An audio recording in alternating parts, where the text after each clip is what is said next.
ओम श्री स्वामी समर्थ.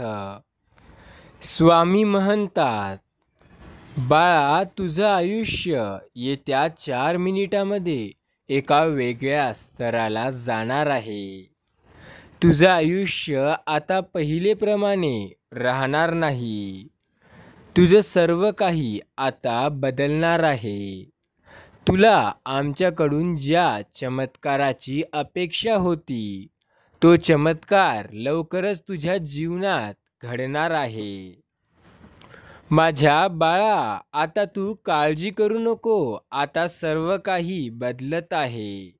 आता तुझे पहिले दिवस सुद्धा बदलणार आहे. तू आता माझं नाव घे. तू कमेंटमध्ये एकदा श्री स्वामी समर्थ टाईप कर. तू या चॅनलला जरूर सबस्क्राईब करून घे, कारण आता सर्व काही तुझ्यासाठी फायदेशीर असणार आहे. जीवनात कधी दुःख आले तर आपले दुःख आणि वेदना जगाला सांगत फिरण्यापेक्षा आपल्या घरातील जवळच्या व्यक्तीला, अर्थात पतीला व पत्नीला सांगावे, जेणेकरून त्या दुःखाचा बाजार हा मांडला जाणार नाही. पती आणि पत्नी हे सुख-दुःखात एकमेकांना आधार देतात, पण त्याऐवजी हे तुम्ही तुमच्या मित्रांना किंवा एखाद्या अशा व्यक्तींना सांगाल जे तुमचा सख्खा नाही किंवा जो तुमचा सोबती नाही, तर तो व्यक्ती नक्कीच तुमचा फायदा उचलेल. जे तुम्ही त्याला गोष्टी सांगाल त्या गोष्टीचा सुद्धा तो फायदा नक्की उचलेल. मीपणा दूर ठेवा आणि विश्वास आपल्या पदरी जपा. कधीतरी अपयश येणार नाही असं काळजी करू नका. अपयश येतच असतं. अपयश एकदा वेळ आली की निघून सुद्धा जातं. पण तुम्ही खचून जाऊ नका, कारण आता खचणे योग्य नाही. आता आपल्याला आपल्या मनासारखं सर्व काही पाहिजे. आपल्याला मोठे मोठे घरे, बंगला, गाड्या सर्व काही पाहिजे आणि स्वामी नक्कीच ते सर्व काही देतील. फक्त तुमचा विश्वास अतूट आणि श्रद्धा हे अतूट असली पाहिजे. वेळ निघून गेल्यावर सुचलेला विचार आणि पिके जळून गेल्यावर नंतर पडलेला पाऊस यांची किंमत जवळपास सारखी असते. डोळे बंद केले म्हणून संकट नाही जात. संकटे आल्याशिवाय डोळे उघडत नाही. राग आल्यावर थोडं थांबलं आणि चुकलं झाल्यावर थोडं समजून घेतलं तर आयुष्य जगणं खूप सोपं होतं. स्वामी म्हणतात, मनुष्याला अहंकार हा नसावा, फक्त समाधान असावं. अरे, या अहंकारामुळेच मनुष्य 84 लक्ष योनी फिरत राहतो. मोक्ष मार्गावर चालताय. तुम्हाला मोक्ष मिळवायचा असेल तर अहंकार नसावा. कुणावरही आंधळा विश्वास नको. जोपर्यंत आम्ही आहे तोपर्यंत कधीही तुमचं काही वाकडं होणार नाही. स्वामी सांगतात, मोहापासून सावध राहिलेलं पाहिजे. मोह हा मोक्षाच्या वाटचालीतील फार मोठी बाधा आहे. त्याच्या आहारी गेलं तर अधपतन निश्चित आहे. दुसऱ्याचं ऐका, पण आचरणात आणण्यापूर्वी त्याला खूप जास्त विचार करा. दुसरं कधी योग्य सांगेल असं नाही. लोक आजकाल खूप जास्त जळत असतात. अरे, शिष्याने गुरुशी एकनिष्ठ असावं. कितीही संकट आलं तरी गुरुची कास सोडू नये. संकटे पूर्वकर्मामुळे येतात. गुरुकृपेमुळे संकटाला सामोरे जायची शक्ती मिळते. त्या संकटातून लवकर सुटका होते. स्वामी म्हणतात, आपले कर्तव्य पूर्णपणे एकनिष्ठेने प्रामाणिकपणे पार पाडणे हे सुद्धा आपले कर्तव्य असते. दुसऱ्यांचं ऐका, पण आचरणात आणण्यापूर्वी तुम्ही विचार करा, तुम्हाला जमेल का, तुमच्याकडनं होईल का. आपल्याला दुःख देणारा जगात कमी नाही, हे जितकं शक्य आहे तितकंच सत्य आहे. हेही आहे की आपल्या आईच्या मायेसारखं दुसरं आपल्यावर कोणीही माया करू शकत नाही. अहंकार, गर्व आणि पैसा या महत्त्वाच्या गोष्टीपासून दूर राहतो तो म्हणजे माणूस पण नक्की त्यांच्याच मोहात पडून जातो.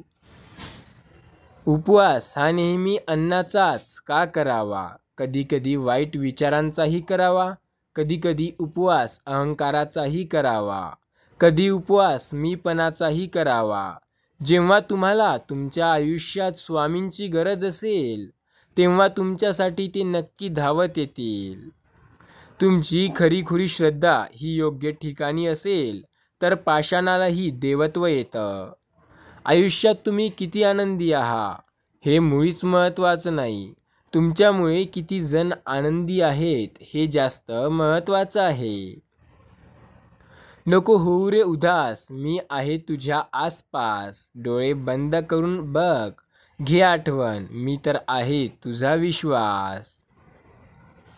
असं म्हणतात की काळजी करणारी माणसं हे आपल्याला आयुष्यात मिळत नसतात.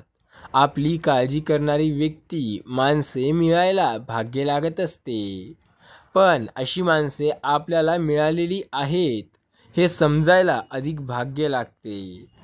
श्री स्वामी समर्थ म्हणतात, तुमच्या कोणत्याही चांगल्या विचारांना या जगात कोणतेही विष मारू शकत नाही आणि कोणत्याही वाईट विचारांना कोणतेही औषध वाचवू शकत नाही. ओम श्री स्वामी समर्थ. स्वामी म्हणतात, बाळा मी सगळीकडे आहे, मी कणाकणात व्यापून आहे, मीच पावन आहे, मी जल आहे, गगनही मीच आहे, अक्कलकोटात सुद्धा मीच आहे, दोन्ही ध्रुवावर सुद्धा मीच आहे, कैलासावर सुद्धा मीच आहे, मी कुठेही गेलेलो नाही आणि जाणारही नाही, मी सदैव तुझ्या पाठीशी आहे. किती दिवसाचे आयुष्य असते, आजचे आयुष्य उद्याला नसते. आजचे अस्तित्व कधी संपून जातील सांगता येत नाही. हसून खेळून जगा, कारण जगण्यात काय होईल हे कोणालाच माहिती नाही. स्वामी सांगतात, आयुष्यामध्ये अडचणी ह्या आपल्याला कधीही सांगून येत नाहीत आणि जेव्हा येतात तेव्हा उशीर एवढा होतो की सांगून सुद्धा काही फरक नाही पडत. स्वामी सांगतात, जेव्हा सगळं संपून गेलंय असं वाटायला लागतं तीच खरी वेळ असते नवीन काहीतरी सुरू करण्याची. आपल्याला खाली खेचणारे लोक ते आपल्यापेक्षा खाली आहेत, ते आपल्यापेक्षा खाली होते आणि ते आपल्यापेक्षा खालीच राहणार. आपल्याला पुढे जायचं आहे, आयुष्य यशस्वी करायचं आहे. या आयुष्यात प्रत्येक गोष्ट आपल्याला आपल्या मनासारखी मिळवायची आहे. स्वामी म्हणतात, काळजी करू नका, मी आहे ना, मी सदैव तुमच्या सोबत आहे, सदैव तुमच्या सोबतीला आहे. त्यामुळे स्वामींवरती विश्वास ठेवा, स्वामी सर्व काही बरोबर करतील. श्री स्वामी समर्थ. स्वामी म्हणतात, तुम्ही गरीब म्हणून जन्माला आला तर आहात, पण आता तुम्हाला गरीब म्हणूनच वरे जायचंय का? देवाने एवढी मोठी संधी तुम्हाला दिलेली आहे, या संधीचं सोनं करा, तुम्हाला जे काही पाहिजे ते काही मिळेल. विश्वास ठेवा आणि कामे करत जा, देव सदैव आपल्या सोबत आहे. देवावर विश्वास ठेवा, देव आपली साथ देतोय, देव आपली साथ देत होता, देव आपली साथ देत आहे. मोठं व्हायचंय आणि यशस्वी व्हायचंय तर अपमान गिळायला शिका. उद्या मोठे व्हाल तेव्हा हेच अपमान करणारी लोक त्यांचा मान वाढवण्यासाठी तुमची ओळख दाखवतील. त्यामुळे वेळ बदलते याकडे लक्ष द्या. स्वामी सांगतात, जो व्यक्ती स्वामींचे नामस्मरण करतो त्याच्या आयुष्यातील सर्व दुःख, दारिद्र्य दूर होते. त्यामुळे स्वामींचे नामस्मरण जरूर करा. स्वामी म्हणतात, बाळा आपण काय विचार करतोय, आपल्या डोक्यात काय चाललंय हे ज्याचं त्याला माहिती असते. माणसाचे विचारच त्याला महान बनवतात आणि त्याला आयुष्यातून उठवायचं कामसुद्धा त्याचे विचारच करतात. तुमचं नाव आणि ओळख भरलेली लहान असेल पण ती स्वतःच्या कष्टाने कमावलेली असली पाहिजे. वेळ कमी आहे, ही गर्दी पूर्णपणे वाढत आहे. आत्ताही तुमच्याकडे वेळ आहे.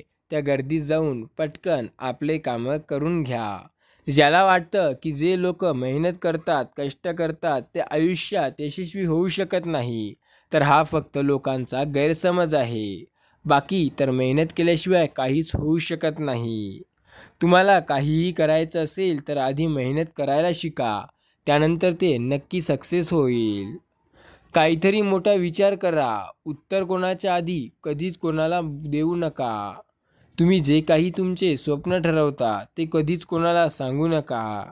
आयुष्यात अडचणी आहेत हे आपल्याला सांगत फिरायचे नाही. हे स्वतःजवळ ठेवायच्या. यामुळे आपलं आयुष्य अजून मजबूत आणि सुरळीत चालते. आपल्या आयुष्यात फार कमावून गमावण्यापेक्षा मोजके कमावून जतन करणे महत्त्वाचे आहे. पैसा असो की माणसं असो, आयुष्यात त्यांना जपता आलं पाहिजे. ज्या व्यक्तीला आपल्या आयुष्यातील पैसा आणि माणसे जपता येतात, अशी व्यक्ती आयुष्यात कधीच आणि कुठे मागे पडत नाही. देव सर्व काही देतो त्याला. देवाच्या श्रद्धेवर सर्व काही चालतं त्याचं. तर तुम्ही विचार करा, देव किती मोठा आहे. देवाची श्रद्धा अपरंपार आहे. देव कधीही येऊन तुमची साथ देऊ शकतो. त्यामुळे देवावर विश्वास ठेवा. देव सर्व काही चांगलं करते. देव योग्य ते निर्णय घेऊन तुम्हाला देत असतो. शब्द देऊन असा निर्माण करण्यापेक्षा शब्द न देता आधी काम करून बघणे खूप गरजेचे असते. तुम्ही काय करता? तुमच्या कामावर लोकांचा प्रतिसाद कसा आहे? लोक तुमच्याबद्दल काय विचार करतात? लोक तुम्हाला काय म्हणतात? या गोष्टी माहिती असणे खूप गरजेचं आहे. कधी कुणावर जास्त अवलंबून राहू नका. कारण चालता चालता लोक विश्वासघात करतात. स्वप्न मोफत असतात. फक्त त्यांचा पाठलाग करताना किंमत मोजावी लागते. संधी आणि सूर्योदय दोन्ही एक साम्य आहे. उशिरा जागे होण्याच्या दोन्ही बाजू काहीच कामी नसतात. लक्षात ठेवा, संधीचं सोनं करता आलं तर आयुष्याचं सोनं होतं. पण संधी आली आणि निघूनही गेली आणि तुम्ही काहीच केलं नाही तर त्याचा काहीही अर्थ नसतो. स्वतःच्या वक्तव्यात एवढे सरळ व तिखटपणा ठेवा की चांगल्या लोकांना त्यांची चव आणि वाईट लोकांना त्याचा ठसका हा लागलाच पाहिजे. याशिवाय मजा नसते. व्यक्तिमत्वाला आणि स्वभावाला न शोभणाऱ्या भूमिका नाईलाजास्तव साकारायला भाग पाडणारा अनियंत्रित चित्रपट म्हणजे आपले आयुष्य होय. या आयुष्यात आपल्याला असे नाटक करावे लागते जे की कधी शोभत सुद्धा नाही, कधी असत सुद्धा नाही. ते नाटक सुद्धा आपल्याला करावे लागते. संसाराची झोळी कितीही फाटली असली तरी जोपर्यंत सुईला धाग्याची साथ असते तोपर्यंत झोळीचे अस्तित्व शाबूत असते.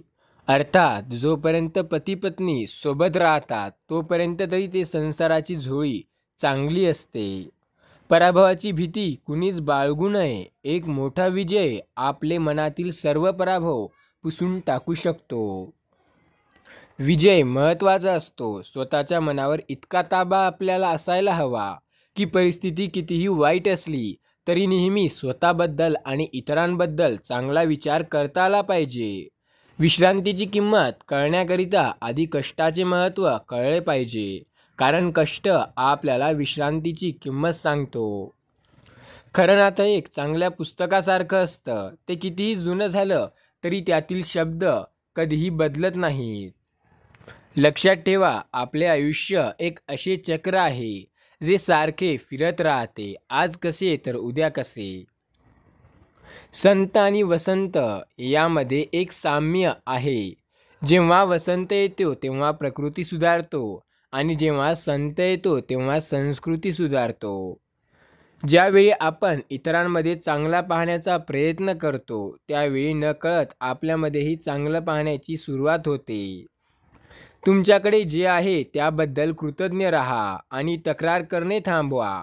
हे तुमचे तक्रार करणे इतर सर्व कंटाळा देते. हे तुम्हाला चांगलं माहिती आहे की तुम्ही तुमच्या मनाप्रमाणे काहीही करू शकता. प्रत्येक व्यक्तीमध्ये गुणवत्ता आणि कमतरता दोन्ही असतात. फरक फक्त इतकाच असतो, जो पारखून बघतो त्याला गुणवत्ता दिसते, तर जो तपासून बघतो त्याला कमतरता दिसते. कोणत्याही गोष्टीची किंमत फक्त 2 वेळी कळते, जेव्हा ते मिळत नाही आणि जेव्हा ती हरवते. त्या दरम्यानच्या काळात तिची किंमत कळत नसते. सहन केल्याने प्रत्येक गोष्ट मिळाली असती तर काहीही केलं असतं. लक्षात ठेवा, प्रत्येक गोष्ट मेहनत केल्याने मिळते, सहन केल्याने नाही. अपेक्षा आणि विश्वास यात फरक कमी आहे. अपेक्षा ठेवायची असेल तर विश्वास कमवावा लागतो. गुणवत्ता ही रोजच्या जीवनातील व्यावहारिक शिक्षणाने वाढते, शाळेच्या मार्काने नाही. अडचणी कितीही येऊ द्या, प्रॉब्लेम्सच्या पुढे कोणीही जात नाही. त्यामुळे लक्षात ठेवा, वादळात दिवा लावण्याचे स्वप्न बाळगा. नियती मत बदलल्याशिवाय राहत नाही. नियतीचे म्हणणे काही वेगळे असेल, तुमची इच्छा काही वेगळीच असेल. पण आता दोघांचंही कसं जमणार, त्यासाठी आपल्याला मेहनत करावी लागते. काही माणसं लाखात एक असतात आणि काहींकडे लाख असेल तरी ते माणसात नसतात. दुसऱ्याच्या दिवसांमध्ये आपण आनंद जपला पाहिजे. आपण जरी दुःख असलं तरी लोकांना आनंदी ठेवलं पाहिजे. आपण दुःखी याचा अर्थ लोकांनाही दुःखी असावं किंवा त्यांच्यासोबत आपण तसं वागावं असं चांगलं नाही. आपुलकीचे 4 शब्द मनापासून बोलता आले की आयुष्य ही चिंतकाची कमतरता कधी भासू देत नाही. पूर्णतः दगडाच्या सानिध्यात वाढणारं रोपटं आयुष्याचा एक धडा मात्र शिकवून जातं. शत्रूचं अस्तित्व कितीही का मोठं असेना, पण आपल्याला आत्मविश्वास आणि सातत्याचं अस्तित्व लहान ठरते. तसे तर लोक म्हणतात, नातं हे ईश्वरावर असते आणि हे ईश्वर आपल्या विश्वासात असतो. नातं हे विश्वासाने टिकते, पण हे खरं नाही. कारण नातं हे समोरच्याच्या मनातून टिकवायचं असेल तर विश्वासाचीही गरज नाही, ते आपोआप टिकायला लागतं. पण नातं जर टिकवायचंच नसेल तर अर्थ काय? नशिबात आणि नजरेत एकच फरक आहे. जी गोष्ट आपल्या नशिबात नसते ती गोष्ट आपल्या नजरेला हवी असते. जी गोष्ट आपल्या नजरेला हवी असते ती आपल्या नशिबात नसते. शब्द मोफत असतात, पण त्यांचा वारंवार अवलंबून करणे हे किती चांगले ठरेल किंवा वाईट ठरेल हे सांगू शकत नाही. परिस्थितीच्या हातातली कट पुतळी कधीच होऊ नका, कारण तुमच्या परिस्थिती बदलण्याची ताकद आहे. तुम्ही अख्खं जग बदलू शकता, तर परिस्थिती काय आहे? काही व्यक्तींचे आयुष्य स्थान एखाद्या हारल्याने खूप जास्त असते. लक्षात ठेवा, स्वामी म्हणतात, आपले दुःख किती कोणाला सांगू नका. आपल्या आयुष्यात अडचणी किती कोणाला सांगू नका. आपण दुःखी किती असतो कधीच कोणाला सांगू नका. आपल्याकडे पैसे किती कधीच कोणाला सांगू नका. लोकांकडे लक्ष देऊ नका. लोक तर तुमच्या श्रीमंतीवर जळतात आणि गरिबीवर हसतात. लोक हे असे असतात ज्यांना दोन्ही हवं. तुम्ही त्यांच्यापेक्षा पुढे जावं असं त्यांना मुळीच वाटत नाही आणि तुमच्या तोंडावर म्हणतात, तू खूप पुढे जा. असं पूर्णपणे चुकीचं आहे. लोक खूप स्वार्थी आहेत, त्यामुळे लोकांकडे जरा जपून वागा. माणूस मोठा तेव्हा होत नसतो जेव्हा तो मोठ्या मोठ्या गोष्टी बोलतो. मोठा तर तो तेव्हा होतो जेव्हा तो लहान लहान गोष्टी समजून घेतो. जीवनाचा खरा आनंद घेण्यासाठी आर्थिक स्थिर नाही तर मनस्थिती चांगली पाहिजे. आर्थिक स्थिती तर काहीच नसते. जेव्हा मनस्थिती चांगली असते तेव्हा सर्व काही चांगलं होते. ओळखीमधून केलेली सेवा जास्त दिवस टिकून राहते असं नाही. सेवेमधून झालेली ओळख आयुष्यभर टिकून राहते. तुमच्या ओळखीने एखादं काम झालं असेल तर ते पूर्णपणे चांगलं आहे, पण एखादं काम झालं आणि नंतर ओळख झाली तर ते ओळख आयुष्यभरासाठी सोबत असते. स्वामी सांगतात, लक्षात ठेवा, प्रत्येक गोष्ट तुमच्या मनासारखी करता येते जेव्हा तुम्ही तुमचे कार्य हे सतत करत असाल. तुम्हाला जे काही हवं आहे ते तुम्ही करा. तुमच्या मनाप्रमाणे आयुष्य जगा. आयुष्य खूप सुंदर आहे. आज असं आहे तर उद्या तसं आहे. आजचं आयुष्य हे असंच आहे, त्यामुळे आयुष्याकडे लक्ष द्या. लिहिलेली प्रत्येक गोष्ट वाचणाऱ्याला समजू शकेल असं नाही. लिहिणारीची व्यक्तीची भावना किती आहे त्यानुसार त्या व्यक्तीला त्याची भावना कळेल.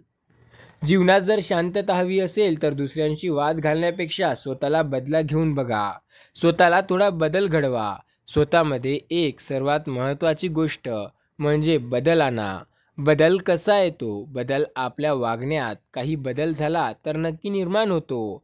रोजच्या सवयी खूप असतात ज्या आपल्याला बरबाद करतात.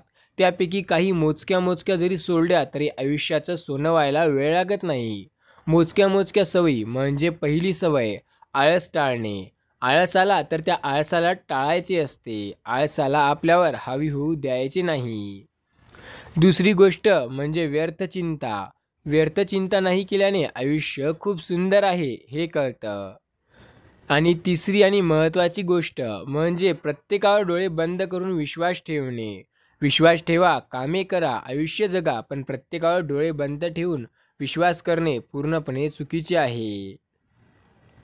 आयुष्याच्या प्रत्येक वळणावर सगळं आपलंच होत गेलं असतं तर गमवायची भीती आणि मिळवायची किंमत कधी राहिली नसती. ते जेव्हा होते तेव्हा आपण ते मिळवतो किंवा गमावतो. त्याच्यासाठी आयुष्य असं आहे जे आपल्याला प्रत्येक गोष्टीचा अर्थ कळवते. त्यामुळे आयुष्यात आज सुख आहे तर उद्या दुःख येऊ शकते. आज दुःख आहे तर उद्या सुख नक्की येणार. या गोष्टीवर विश्वास ठेवा. मग बघा आयुष्य किती आरामात आणि मजेच कटेल.